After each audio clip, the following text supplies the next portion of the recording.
Pessoal, tudo bem? Sejam bem-vindos para mais um vídeo aqui do canal. Nessa aula a gente vai continuar o que a gente discutiu na última aula, né, que foi sobre força de corpo, força de superfície. Só lembrando mais uma vez, isso aqui é parte do conjunto de videoaulas de mecânica dos fluidos para pós-graduação.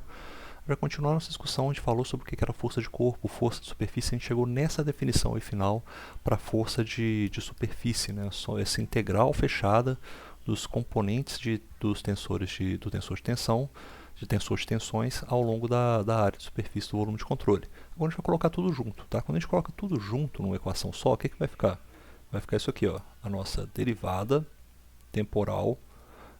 Bom, primeiramente, na verdade, fica integral, né? Porque esse termo que a gente vê lá em cima, que é esse aqui, ó, a gente começa com essa parte da equação, é integral do volume de controle. A gente está pensando tudo aqui é análise de volume de controle, tá? Integral de um volume de controle, dessa derivada temporal da densidade da quantidade de movimento ao longo do volume, mais essa integral na superfície de ρ vezes UI vezes UJ vezes a normal da área, né, DJ e A, é igual a integral, isso aqui tem que colocar o Ctrl Surface, esse aqui tem que colocar o volume de controle, vezes as forças de corpo, né, que eu tenho, que são vai ser esse ρ vezes as forças de corpo aqui, ó, porque essa integral que a gente já viu, né, esse somatório de forças de superfície, a gente substituiu aqui em cima, né, por uma integral que na verdade já tem que ter, olha só, essa FI, eu vou substituir ela agora por ρFI, na verdade, ou seja, tem que ter a densidade, vai ser a densidade de forças, né, como se eu estivesse substituindo isso daqui, ó, essas forças, por uma força I dividido, como se fosse uma força I agora, dividido pelo volume, né? Passar uma força I dividido pelo volume de controle, como se fosse isso daí que eu estou fazendo. Estou fazendo essa componente de força ao longo de um volume, tá? Isso aqui vai ser representado pelo nosso F de I, mas agora eu estou chamando esse F de I mais análogo a aceleração da gravidade, essas coisas, tá? Então já vai virar esse termo aqui, ó. Sempre vai aparecer dessa forma. Por quê? Porque se eu quiser substituir isso aí pela aceleração da gravidade, é só eu substituir esse F de I por G de I, e aí aparece a aceleração da gravidade, tá? Então essa daí é a nossa integral da força de corpo. Ao longo de um volume, é óbvio, está faltando dever aqui, mas esse termo que agora, que é o termo das nossas forças de superfície. Eu já vou dar uma simplificada nele, na verdade, para dar um pulo aqui para mostrar o seguinte, essa aqui é a integral ao longo de uma superfície de controle de sigma vezes, eu estou colocando aqui JI, vezes a normal da área, tá? Vezes dA, porque daí fica na forma, exatamente a mesma forma que está essa integral aqui da quantidade de movimento, do fluxo da quantidade de movimento, né, pela área.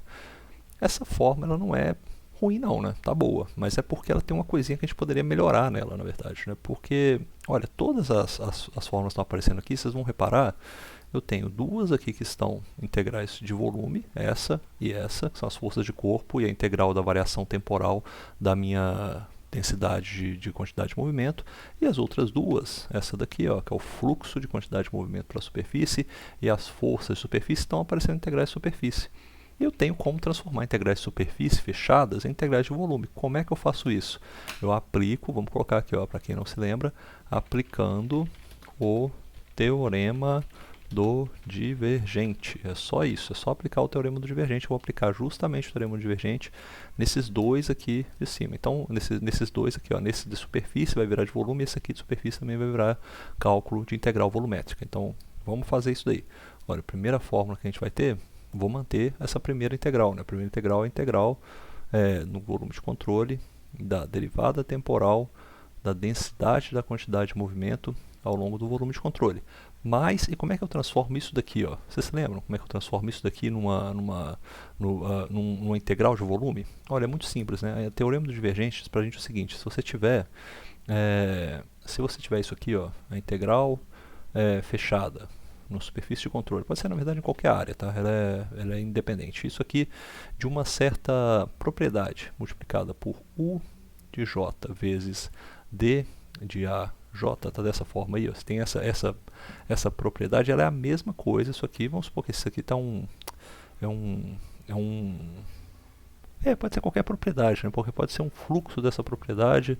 Isso aqui tem que ser igual a isso aqui, ó, integral do volume, tá? Qualquer volume que seja, do divergente, ó, derivada dd de xi de φ ao longo do volume de controle. Essa aqui é a definição que a gente tem para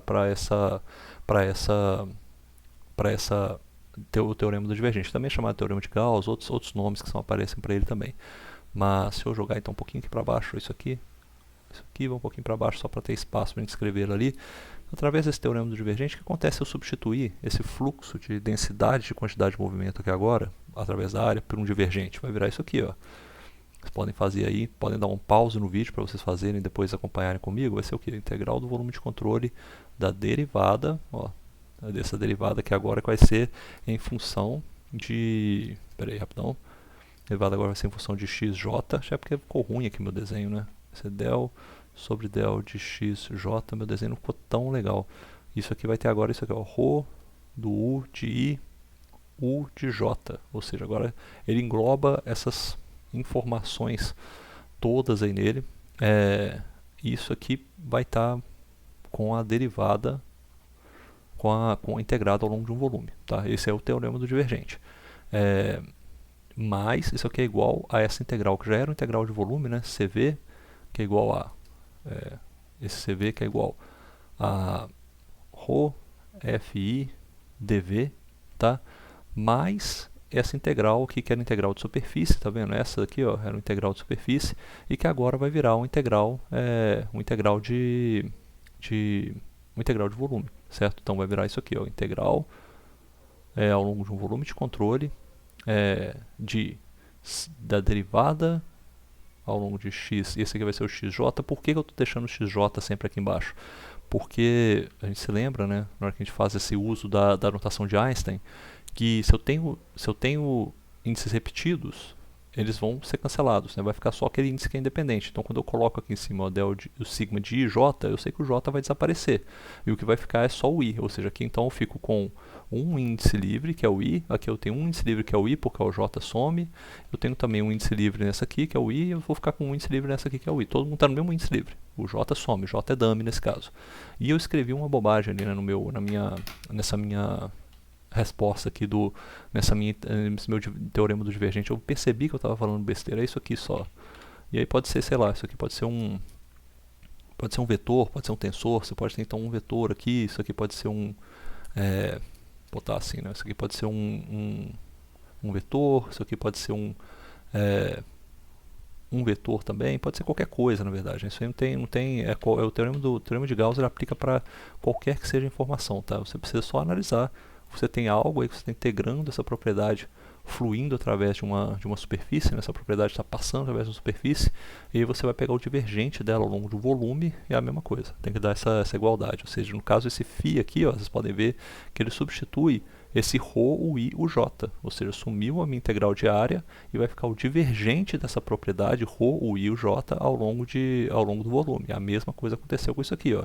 Aqui eu não tinha nenhum fluxo, nenhuma velocidade, não tem nenhuma velocidade de fluxo nesse caso, mas é a integral ao longo de uma superfície. É a mesma coisa que eu avaliar isso internamente ao longo de um volume divergente daquela propriedade dentro da superfície. Então fica dessa forma aí.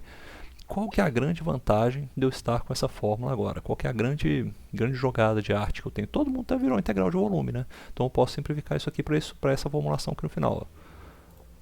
Ó. Integral de volume, ó, integral do volume de controle, e eu coloco aqui entre parênteses a derivada temporal da densidade da quantidade de movimento, mais, aí some os dv, tá? O dv vai ficar só para o final lá.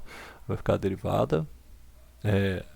no caso aqui o divergente, né, o divergente j de ρ, o i, o j, mais, aí eu vou jogar isso aqui como negativo, vou jogar todo mundo para o lado de cá, isso aqui menos ρ, fi, menos esse divergente do tensor de tensões, sigma i j, tá? Fechou aqui, isso aqui com dv.